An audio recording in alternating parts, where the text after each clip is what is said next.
બધા કહેતા હતા કે તમારા બ્લોગ નથી આવતા, પણ ભાઈ હવે આપણો બ્લોગ સીધો આઉટ ઓફ ઇન્ડિયાનો આવવાનો છે.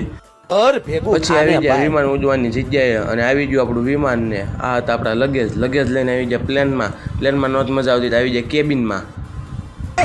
રાતોરાત પકડી દીધા આપણે અમેરિકામાં અને આપણે નીકળી ગયા અમેરિકાની ગલીમાં રખડવા. રખડીને થાકી ગયા એટલે આવી ગયા હોટલમાં ન મજા આવી એટલે પાછા નીકળી ગયા સિટીમાં રખડવા. હવે નીકળી ગયા સિટીમાં રખડવા, પછી આવી જાય સિટીની રવિવારીમાં રખડવા. રખડીને લાગી હતી ભૂખ એટલે એક બર્ગરે થાય નહીં એટલે 2 મોટા બર્ગર મંગાવી લીધા. વધીને પૈસા 500 વધ્યા એટલે હવે લાગે ગામડા બાજુ ખસકાવવું જોઈએ. આવી ગયું આપણું વિમાન ને હવે ખસકાવવાનું છે આપણે ગામડા બાજુ. અને હા મિત્રો, આ બધું એડિટિંગ હતું. તમને જો વિડીયો સારો લાગ્યો હોય તો કોમેન્ટ કરજો, તો આપણે પાર્ટ 2 હવે દુબઈનો લાવશું.